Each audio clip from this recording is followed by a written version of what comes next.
Alors nous sommes le dimanche 2 décembre 2018, nous sommes de retour à Cogolin. J'ai quelqu'un à côté de moi, je vais lui demander de se présenter. Bonjour. Bonjour, je m'appelle Marc Léoto. J'ai écrit un ouvrage de cuisine, les recettes de Cacciomai. Alors on va d'abord revenir sur le fait qu'on est à Cogolin. On est d'abord ici au sein d'un salon. Un salon de la gastronomie et des arts de la table. Ça se passe bien, il y a du monde, il y a des tas d'exposants avec des tas de choses délicieuses à goûter. Et donc vous êtes au milieu. Alors ça se tient le samedi et le dimanche. Je précise qu'on vient vous voir le dimanche. Et donc vous êtes présent, vous, avec ce livre. Quand je vois le titre déjà, c'est en rapport avec le salon. Tout à fait, c'est un livre autour de la cuisine, principalement provençale. Avant qu'on parle du livre, un regard général sur ce salon. Un regard autour des saveurs de la Provence, principalement. On a vu de l'huile d'olive, une bière artisanale aussi. C'est un peu la mode aujourd'hui, là, les petites brasseries. Il y a tellement de choses. Je vais peut-être en ouvrir. Il y a un boucher avec des produits sublimes qui viennent de Valençol, des fruits confits.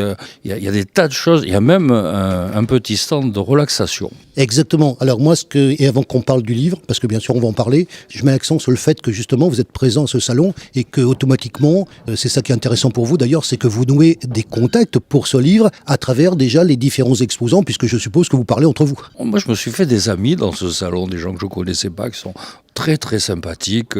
Alors ils m'ont acheté mon livre, moi j'ai acheté leurs produits. Je trouve que c'est c'est du gagnant-gagnant en fait. Et en plus c'est de l'amitié, c'est pas beau? Exactement, et c'est ce que je voulais entendre dire. Et en plus c'est vrai, puisque vous savez que je suis passé un petit moment vous voir tous, et c'est comme ça qu'on tombe sur un livre qui est d'abord qui est assez sympa.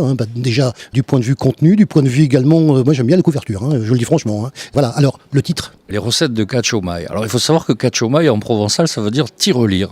Donc c'est une tirelire gourmande avec plus de 130 recettes. La plupart des recettes familiales, faciles à réaliser. Ça a l'air d'être épais. On parle de quoi dedans? Il y a 466 pages, plus de 130 recettes. Majoritairement, ce sont des recettes du sud de Provence, mais ce sont des recettes de ma famille, de mes amis. Parmi mes amis, j'en ai quelques-uns qui vivent aux quatre coins du monde. Alors je dis, donne-moi une recette typique de ton pays.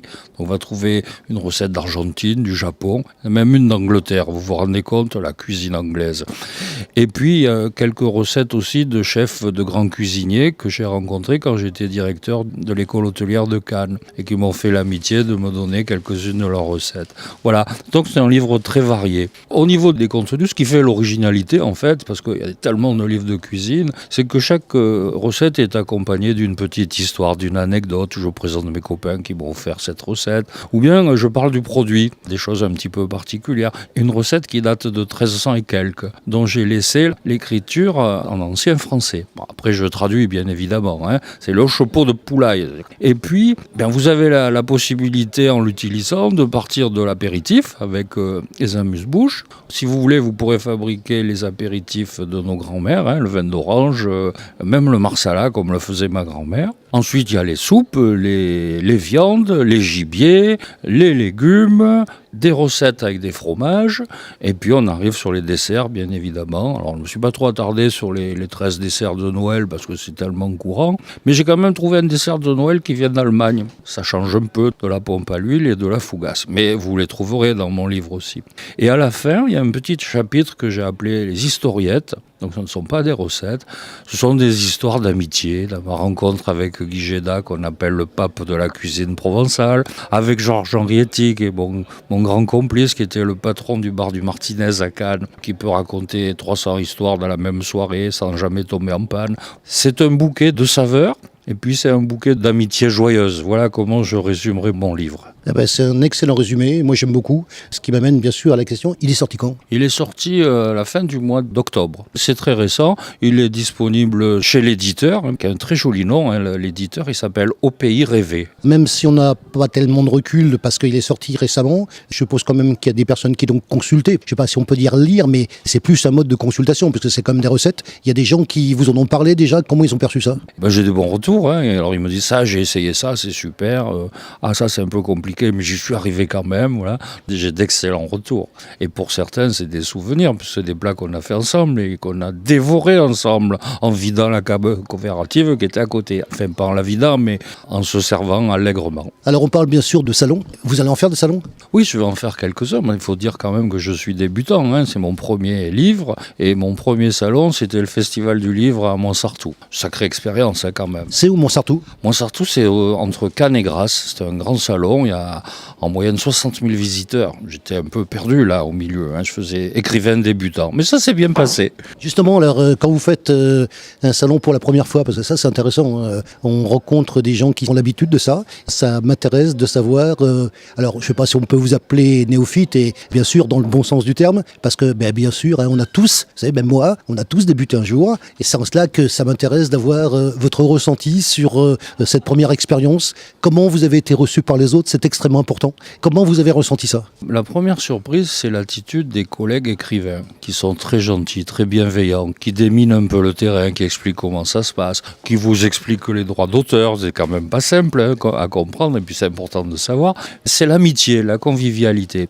Et après, l'accueil du public aussi est intéressant, parce que le nom les interpelle, ils comprennent pas trop ce que ça veut dire. Moi, j'ai fait exprès, en quelque sorte, d'avoir un nom un peu ésotérique. Et puis à partir de là, on engage la conversation. C'est toujours très sympa. Bon, la vente ne se réalise pas à chaque fois, mais c'est toujours des échanges très très intéressants. On est dans l'humain, là, dans le rapport avec l'autre. Et ça, c'est bien. Alors bien sûr, c'est des expériences que vous n'allez pas oublier, parce que, comme je vous le disais, on a tous débuté un jour. Et je suis heureux que ça se passe comme ça. Et puis par contre, vous avez découvert ce monde. Vous voyez, vous êtes aidé par les gens qui écrivent aussi. La question que j'ai envie de vous poser, parce que vous avez compris que je connais un petit peu comment ça marche, parce que des écrivains, j'en ai interviewé également. Vous avez gardé des contacts? Oui, bien sûr, notamment par Facebook, on échange, ou par mail. Mais je voudrais saluer aussi l'éditeur, là, Frédéric Ovadia, qui m'a mis en selle quand même. C'est pas évident de trouver un éditeur, et il a pris le risque, il a joué le jeu. Et l'organisateur du salon au final? Alors l'organisateur, moi je l'ai pas trop rencontré, je parle de celui du festival celui d'ici de Coquelin, je l'ai rencontré un peu par hasard, c'est un monsieur extraordinaire là, Hugues, je pense qu'on va devenir très amis. D'ailleurs il m'a convié à un futur salon à Pourrières le dimanche prochain. Oui, on est prévenu, au sein du groupe Faites et Foires dans le 83, on est au courant. Donc j'y serai, et là aussi on est avec quelqu'un qui est une personne de qualité, qui adore les livres, qui adore la convivialité, la relation à l'autre. Ça se sent tout de suite quand on rencontre quelqu'un. Moi j'ai beaucoup de cordialité, d'amitié pour Hugues Texer, parce que ça fait du bien de rencontrer des personnages comme ça. La question que j'allais vous poser, et ça concerne après cette première expérience, ça vous donne envie de continuer, et par quoi? Le chantier est en cours. J'avance pas trop en ce moment parce que je m'occupe de mes oliviers, mais j'ai presque fini. Donc je vais reprendre ma plume. J'ai 2 projets, là, un complètement facétieux. C'est l'histoire d'une cigogne un peu étourdie qui se trompe tout le temps quand elle fait ses livraisons de minots. Alors évidemment, ça déclenche des catastrophes. Ce projet de roman, tous les personnages sont des oiseaux. Il y a des fous de bassin. Voilà, déjà ça vous donne une idée. Évidemment, ils sont fous comme des poils. Et puis j'en ai un deuxième qui est beaucoup plus sérieux, je dirais. Je pars d'un fait divers dans le Haut-Pays grassois. C'est un assassinat de toute une famille. Et à partir de là, je vais plaquer d'autres personnages qui sont notamment un sorcier, mais un sorcier de Provence, vous savez. Alors il y a la sorcière qui jette les sorts négatifs, et puis il y a le sorcier qui lui pratique la magie blanche et qui essaie de rattraper le coup. Voilà, tout ça c'est en cours, là. Ça me prend beaucoup de temps, mais ça avance tout doucement.